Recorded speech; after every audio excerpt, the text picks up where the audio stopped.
As a kid, Disney's cars were my shit. I had thousands of die-cast metal cars and I still have them to this day. I am a bit of a nostalgia simp. Though, later stuff like Lego, Transformers and action figures were my preferred stuff. Cars still has an important place in my heart. I don't think I ever found a Rip Clutch Ganeski to be honest. And yes, I liked Cars 2 more than the first movie.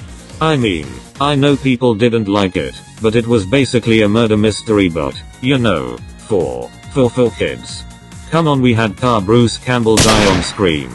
How cool is that? Anyhow, as a child my first console was the Wii, which I still own to this day. My Wii even survived a house fire. One of the best games I played on the Wii was Cars 2, the video game. I played it with my dad, and holy shit was it good. It is still to this day one of the few games I beat 100%. All achievements and all characters unlocked. I later got the 360 version, because it had breathtaking graphics and cool ass DLC. You bet your ass I used Bruce Campbell in the game. I also like the Black Lives Matter John Turturro variant. Today, we are not looking at that game. We are reviewing the 3DS port of the game. Wait, it had a 3DS port? It is not the game of my childhood, but I did get it later. And also I got the DS version. Just because it wasn't region locked.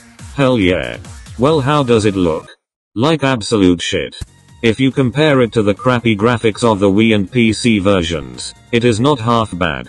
But after you compare it to the beautiful graphics of the Xbox 360 and the PS3 games, it looks like a donkey farted the game. To nobody's surprise, it is a completely new game from the ground up. This usually happens for ports on less powerful consoles.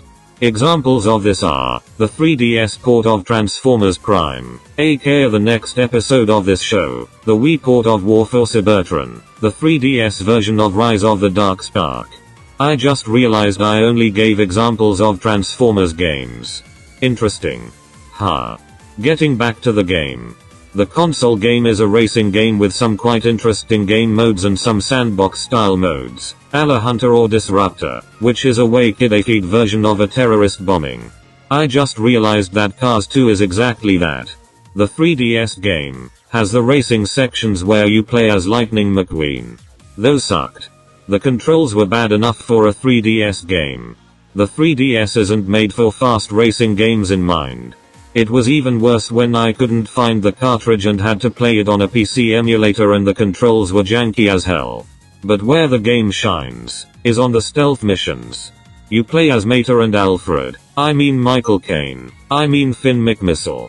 You have a mini-map on the touch screen that shows you where the Professor Z goons are and where they are looking. I believe they are called lemons. I don't remember. It has been ages since I saw the movie. You basically have to avoid being seen by them. Adding the janky controls to the mix, it makes the game more challenging and really makes you feel tension. You also get to infiltrate a lemon meeting as Mater like in the movie, and you got to escape in a car chase in the first Finn level. Holy shit, that is cool. The story loosely follows the movie's story. Kinda. Not really. The spy stuff are similar, but the racing part is utter crap. I much prefer the idea that the game is a VR experience, like in the console game. All in all, it is an okay game. I wish they released the game as just a spy game. Cut the racing part. It would have been way better that way. 5 out of 10. If you for some reason like this video, consider subscribing and leaving a like.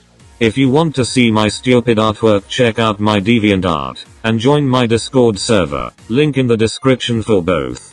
I am the DC Fan XO, and don't forget, Siddeley the plane makes for good husband material.